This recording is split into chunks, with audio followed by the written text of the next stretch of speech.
Did you know that the average adult puts on 1 to 2 pounds from the time they're 20 to their middle age? Now, being an overachiever, by the time I was 45 years old, I had already put on more than 70 pounds. Did you know that 1 in 3 adults has metabolic syndrome? I was in that 33%.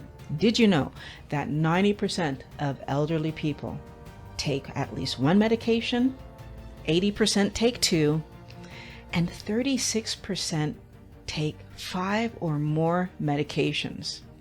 I was afraid that the pace that I was on, I was going to achieve that too. Wellness Warrior, 5 years ago, I was on a path to medication, and it scared me to death because my daughter was only 12 at the time, and she was very active, and I was petrified that I was going to miss out on all the fun things that I had intended to be doing with her. I was only 45, and I didn't take my daughter longboarding or on long bike rides anymore because I couldn't. Not because of fatigue or embarrassment. I couldn't do it because of the amount of pain that I was in every day. My hips were killing me. And then, when the winter rolled around, instead of being able to do our activities, my daughter did do gymnastics, but there was no skiing or snowboarding for us that winter. And I was devastated. It was the first time since she had learned to ski that we didn't spend the winter on the hill.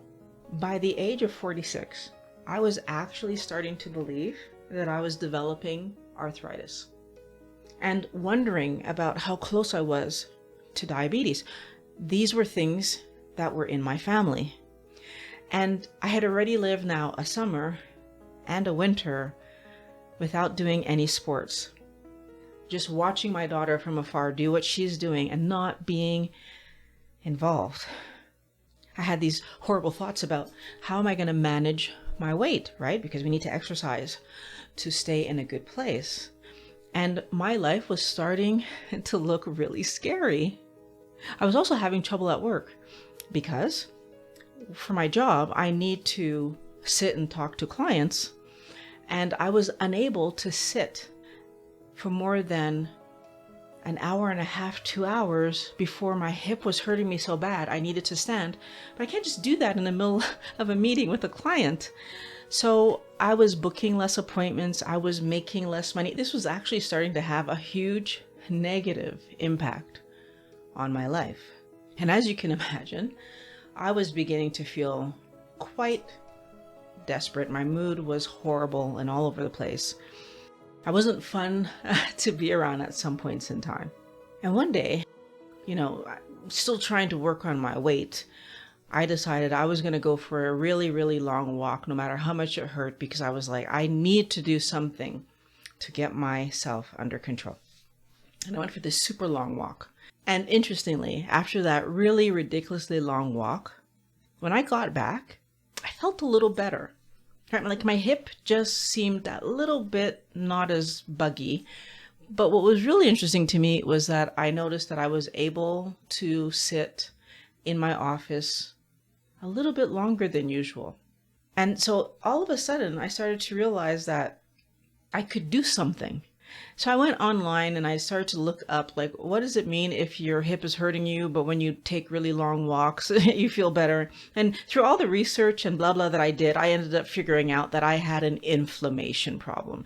I did a bunch more research and tried to figure out, what causes inflammation?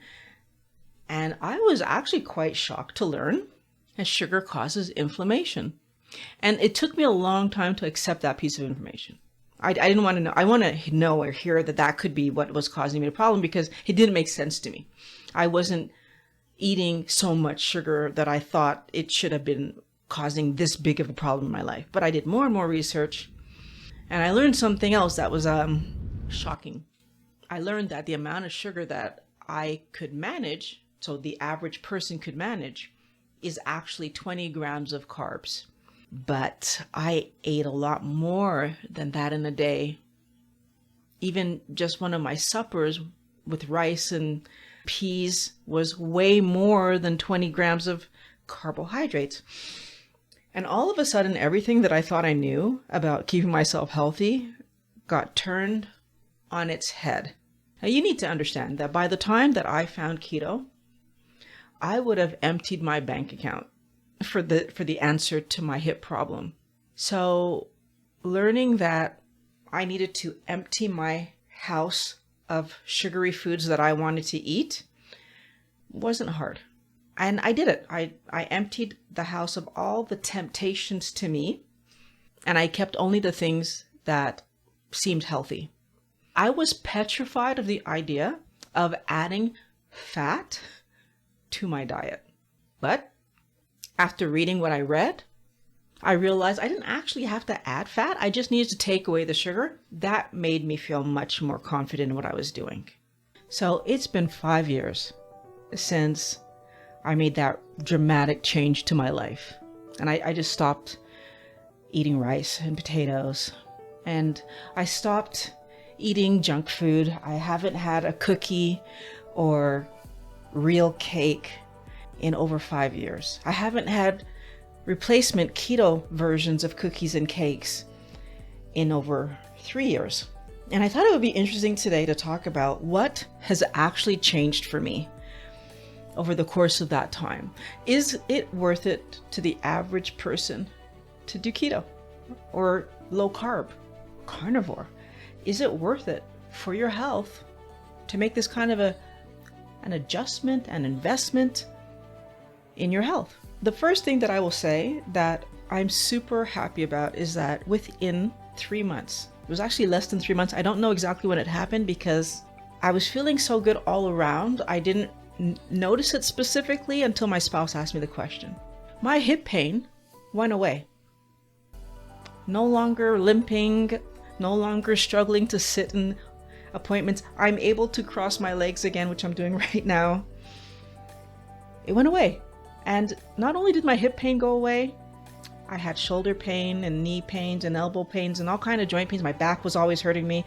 I had chiropractic appointments for my neck and back for years. I don't go anymore.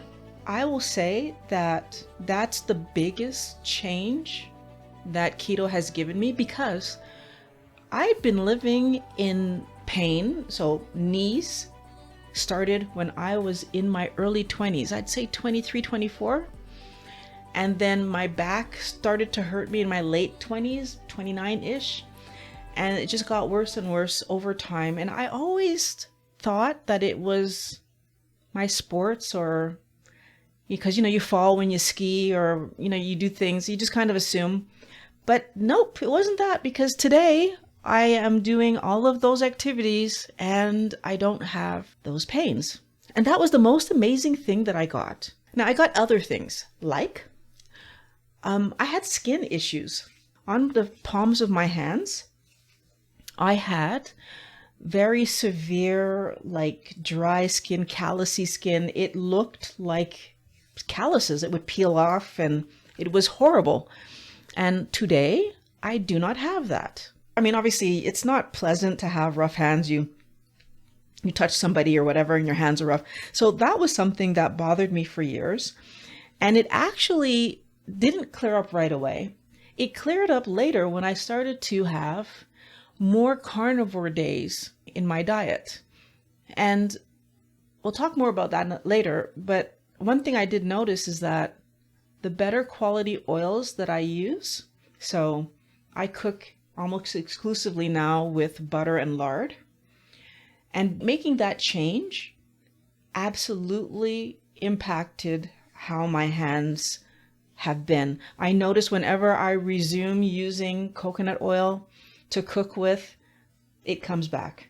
So there's something there about using the animal-based foods that seems to be helping me to keep my skin looking great. So I'm very happy for that. I have more energy. It is so much fun to be able to get through a full day without feeling like I'm going to fall asleep. And the other thing that I find really cool is that when it's time to fall asleep, I can. So I'm not struggling at night anymore. I used to have insomnia, every few months I would have days where I really just couldn't fall asleep. Doesn't happen anymore. and I'm sleeping better. It's a relaxing, restful sleep. I wake up refreshed and I feel more rested, which then, I have more energy. I'm sleeping better. It all kind of comes together. The other thing I want to talk about is I have much better mental clarity. And obviously when we're in professions where we think for a living, that's super important.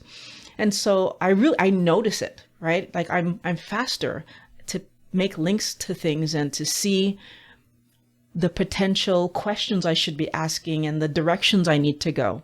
And that's really, really helpful at work. And it's helpful in my everyday when I'm dealing with my kids or my spouse or, even just conversations with friends. I don't have to think so hard to remember things. That's really nice. A benefit that I did get was that I lost more than 70 pounds. And I have to say more than 70 pounds because I don't know exactly how much I lost. I lost a good amount of weight before I started tracking it. My clothes were already getting loose before I stepped on the scale to see where I was. I'm going to guess it was probably even more than 80 pounds. But when I started tracking, I've lost 70 pounds. And I know it's more than that. I wasn't looking to lose the weight, although I was looking to lose the weight. So what does that mean? I wasn't actively trying to lose the weight because I had given up on losing weight years ago. I just felt like my best bet at this point in life was to be active.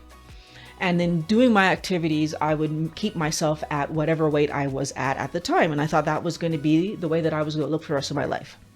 I didn't know that that wasn't reality. And I didn't know that I would end up losing the weight by eating properly. And it was interesting to me because now I've listened to a few doctors. Dr. Berg says this all the time. He says that it's the food that you eat that determines how much you're going to weigh. And I totally agree with him because although I do some sports, I don't do near as much as I should be doing. And I don't do enough to account for the weight not coming back. So I feel like for everyone who's killing themselves in the gym, but then not paying enough attention to what they're eating, I'd really encourage you to reverse that if one of the things you're trying to solve is a weight issue. Now, I do my sports easier. But again, the sports that I do, for example, when we ski, it's once a week. It's not enough to account for how I'm feeling. I have started a new sport, and this is another thing that I find so amazing about eating properly, is that it's allowed me to be physically healthy enough to start a new sport. And my daughter and I will be bouldering going forward. We don't know, we just started, so we don't know like what level we'll end up at, but it's a nice new challenge that I'm looking forward to because I don't know that I would have even thought of trying this new thing a few years ago. Granted, a few years ago I was longboarding because that was something I already knew how to do. But then since losing the weight, I've also tried skateboarding, which is very different and much more difficult. And I find it fun. I'm not a superstar at it, but it's fun to try a few new tricks and actually learn to do something and get a little bit more balance than I had before. I think that when we're healthy, we're encouraged. We feel like we can try things. And that's what's happened to me. Now, I'm not going to pretend that there aren't any negatives with doing keto because there are. First of all, people don't understand why I eat this way. And it's sometimes fatiguing to explain it to people, especially because I know they're more asking because they're confused than because of a real interest. And then the conversation usually ends somewhere with an idea of, I could never do that, or you're crazy for doing that, or why would you put yourself through that, or something like that. And the reality is, until you've lived a negative, you don't know how great it is not to live that negative. I'm scared for a lot of my family members, and I'm sad for a lot of them and my friends who I know at some point will have some version of what I had. It might not be joint pain, but it will, if it's not diabetes or some kind of, like they're going to live some kind of negative health, something that then they're going to understand, why would Violet put herself through this? And by the time that they're going to live that thing, though, I don't know if they'll be able to reverse it. I have family members right now who have diabetes and they're not trying to, but you see, this is the negative, right? Because if people don't understand and see clearly that they can change, then I'm stuck knowing this piece of information and not being able to help the people that I really, really want to help, because they don't think it's going to happen to them, or they don't think that they can change what's happening with them, even though clearly they could. Because there are so many keto doctors that are talking about the results they've had with their diabetic clients, their blood pressure clients. There are clients that have all kinds of metabolic issues who reverse them by eating a proper diet. It's also more work for me to eat out, especially on vacation. When you go away, you don't know the restaurants in the neighborhood. And so we have to do a lot of research before we go away, so we can find restaurants that will cater to our very, very, very low carb lifestyle, Pat and I.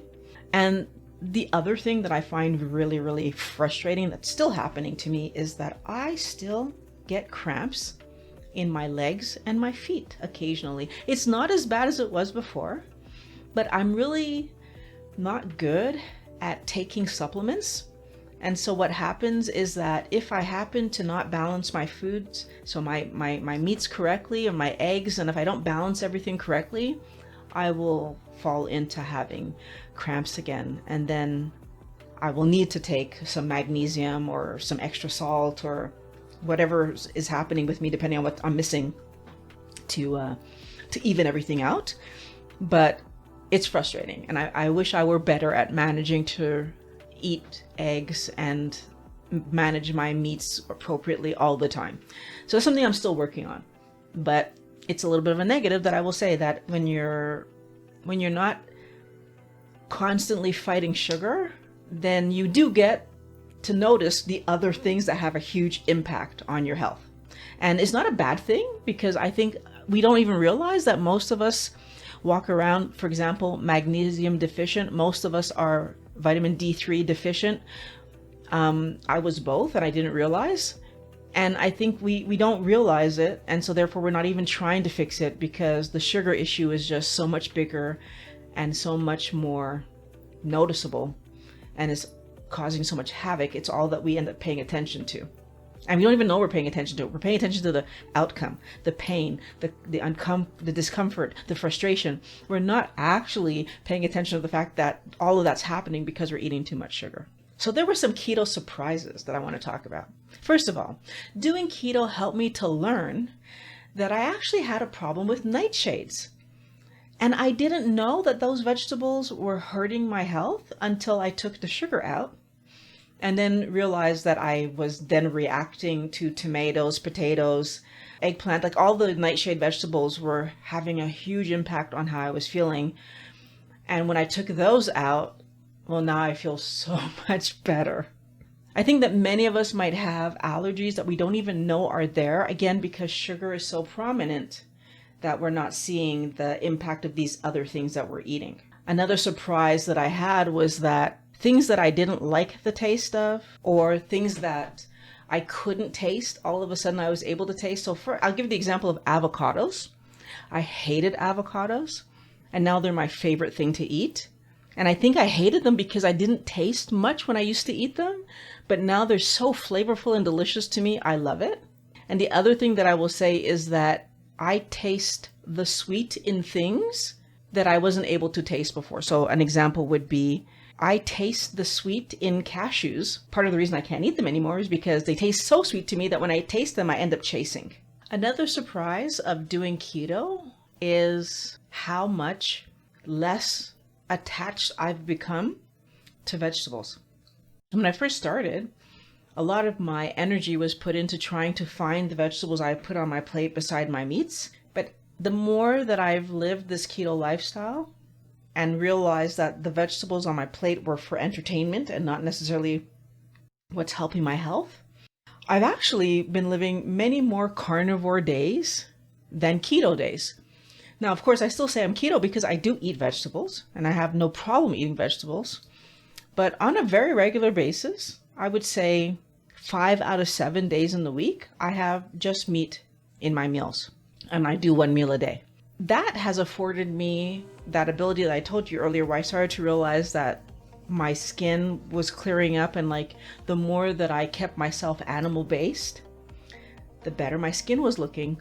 And so I'm really, really comfortable in my decision to pretty much eat very little vegetable on a weekly basis. Not that I'm saying that that's a choice that everyone has to make. It's really working well for me. Another thing that I was surprised about was that I was addicted to sugar.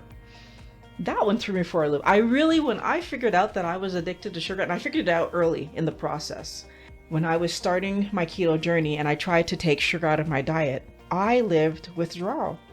And when I lived withdrawal, can I tell you how shocked it was? I couldn't believe that I was having withdrawal symptoms from sugar, because I didn't even know, or I hadn't really let myself understand that I could even have been addicted to sugar.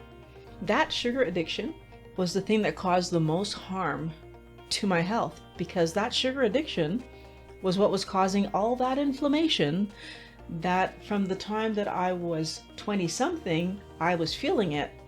Keeping in mind that I've been eating high sugar meals every day from the day that I started eating solid food. You know, every single person on the planet very likely needs to stop and take a look at how much sugar do you intake, because I believe that we're a planet full of people who are addicted to sugar. I wouldn't have believed it myself until I lived those withdrawal symptoms. Accepting that I had this sugar addiction was hard, but I have to say that finding out that I had a sugar addiction saved my life, because obviously I did something about it. So I ended my sugar addiction by taking sugar down to the minimum that I need, and on a daily basis I need none, right? Because we don't need sugar, but I take it down to the minimum that it needs to be. And I've chosen to have mostly carnivore days because I'm trying to respect what my body is telling me. My body does not react well to me eating large amounts of sugar, so I've stopped doing it. And that has given me my life back. That gave me back my sports. That gave me back my ability to sit, as I'm doing right now.